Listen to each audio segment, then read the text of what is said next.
Se libérer du regard des autres. Vous savez ce qui tue plus de rêves que l'échec? La peur de ce que les autres vont penser. Et si je vous disais que cette peur est juste une prison que vous vous êtes construite vous-même? Écoutez, pendant des années, j'ai vécu ma vie comme si j'étais sur une scène. Chaque mouvement, chaque mot, chaque choix était calculé en fonction de ce que les autres pourraient penser. Et vous savez quoi? J'étais malheureux. Complètement malheureux. Aujourd'hui, je vais vous montrer exactement comment briser ces chaînes invisibles qui vous empêchent de vivre la vie que vous méritez vraiment. Parce que franchement, la liberté commence le jour où vous arrêtez de jouer un rôle pour les autres. Pourquoi on est tous prisonniers du regard des autres? Alors, voilà la vérité. Dès notre naissance, on nous apprend à chercher l'approbation. Nos parents nous félicitent quand on fait bien. Nos profs nous notent. Nos amis nous jugent. Et petit à petit, sans même nous en rendre compte, on commence à vivre pour ces validations extérieures. Le truc, c'est que notre cerveau est programmé pour ça. Il y a des milliers d'années, être rejeté du groupe voulait dire la mort. Littéralement. Si votre tribu vous laissait tomber, vous ne surviviez pas. Alors notre cerveau a développé cette peur intense du rejet. C'est ancré dans notre ADN. Mais voilà le problème. On vit plus dans des cavernes. On ne risque plus notre vie si quelqu'un nous juge. Pourtant, cette peur primitive est toujours là, et elle contrôle nos vies comme si on était encore en danger de mort. Regardez autour de vous. Combien de personnes connaissez-vous qui restent dans un boulot qu'ils détestent parce que leurs parents seraient déçus? Combien gardent des relations toxiques par peur de ce que les gens vont dire? Combien cachent qui ils sont vraiment parce qu'ils ont peur d'être jugés? Une étude de l'université de Cornell a montré que 95% des gens regrettent de ne pas avoir suivi leur cœur à cause de l'opinion des autres. Laissez ça rentrer. 95%. C'est presque tout le monde. Le coût réel de cette prison mentale. Maintenant, parlons des dégâts. Parce que vivre pour le regard des autres, ça ne vous coûte pas juste votre bonheur. Ça vous coûte tout. D'abord, ça tue votre authenticité. Vous devenez un caméléon, changeant de couleur selon la personne en face de vous. Au bureau, vous êtes une personne. Avec votre famille, une autre.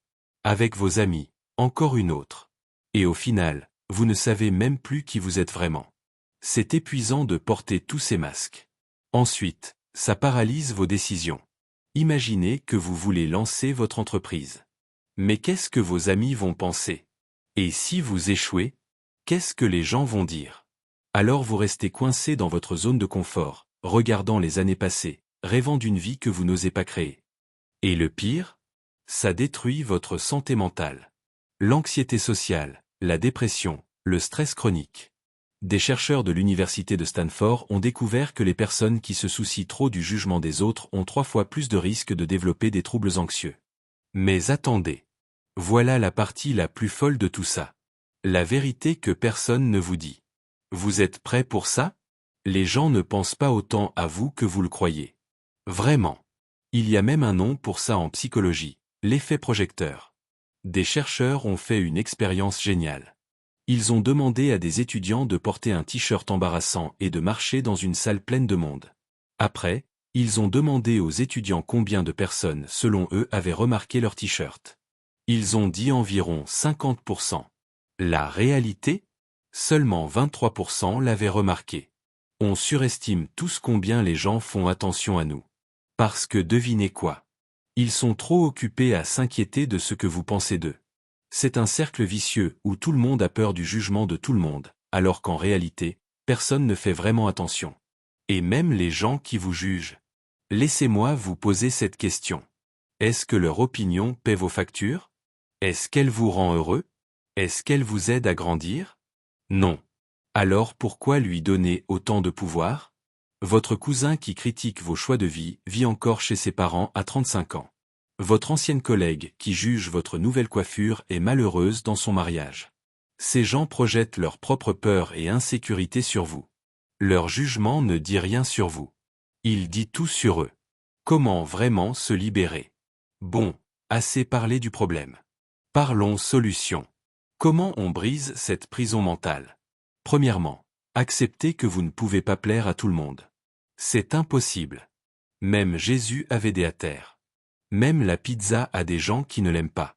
Si vous essayez de plaire à tout le monde, vous finirez par ne plaire à personne. surtout pas à vous-même. Deuxièmement, comprenez que le jugement des autres est inévitable. Peu importe ce que vous faites, quelqu'un trouvera quelque chose à redire. Vous pourriez sauver un orphelinat en feu, et quelqu'un dirait que vous ne l'avez pas fait assez vite. Alors autant faire ce qui vous rend heureux, parce que vous serez jugé de toute façon. Troisièmement, entourez-vous des bonnes personnes. Votre entourage détermine votre altitude. Si vous êtes entouré de gens qui vous tirent vers le bas, qui critiquent chacun de vos mouvements, qui projettent leur peur sur vous, il est temps de faire du ménage. Trouvez votre tribu. Ces gens qui vous soutiennent, qui célèbrent vos victoires, qui vous poussent à devenir meilleur. Quatrièmement, reconnectez-vous avec vos valeurs. Prenez une feuille. Écrivez ce qui compte vraiment pour vous. Pas pour vos parents. Pas pour la société. Pour vous. La liberté? La créativité? La famille? L'aventure? Une fois que vous connaissez vos valeurs, les décisions deviennent plus faciles. Vous avez une boussole interne. Cinquièmement, commencez petit. Vous n'avez pas besoin de tout changer du jour au lendemain. Commencez par de petites choses. Portez cette couleur que vous aimez mais que vous pensiez trop audacieuse. Partagez cette opinion que vous gardez d'habitude pour vous. Dites non à cette invitation que vous accepteriez normalement par obligation. Chaque petite action de liberté renforce votre confiance. Sixièmement, pratiquez la compassion envers vous-même. Écoutez, vous allez avoir des moments de rechute. Des moments où vous allez retomber dans vos vieilles habitudes, où vous allez trop vous soucier de ce que quelqu'un pense.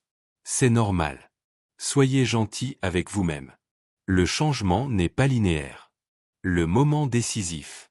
Il y a un moment dans la vie de chaque personne libre où elle réalise quelque chose de profond. Ce moment où vous comprenez que votre vie vous appartient. Pas à vos parents.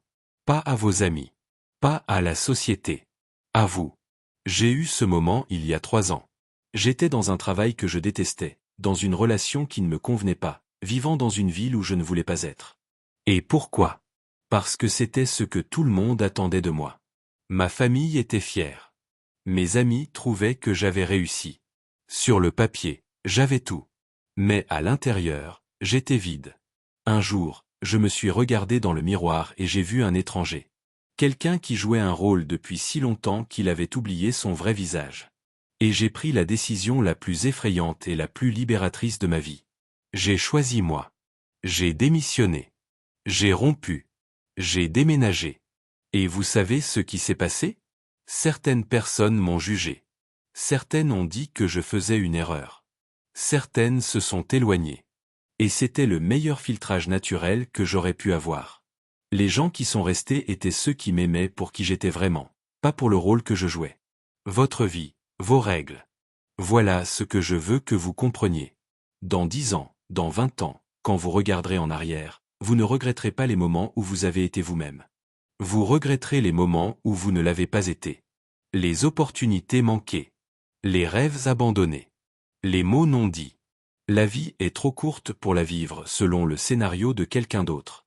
Vous avez reçu ce cadeau incroyable appelé l'existence, et vous méritez de le vivre pleinement, authentiquement, sans retenue. Les gens qui comptent vraiment n'ont pas besoin que vous soyez parfait. Ils ont besoin que vous soyez vrai. Et ceux qui vous jugent pour être vous-même, ils ne méritent pas une place dans votre vie. Alors voilà votre permission officielle. Permission d'être bizarre. Permission d'échouer. Permission de changer d'avis. Permission de décevoir certaines personnes. Permission de vivre selon vos propres termes. Pas parce que je vous la donne, mais parce que vous l'avez toujours eue. La liberté commence le jour où vous arrêtez de demander la permission de vivre votre vie. Le jour où vous comprenez que l'opinion la plus importante est la vôtre. Le jour où vous choisissez le courage plutôt que le confort. Cliquez sur la vidéo suivante pour découvrir comment construire une confiance en vous indestructible.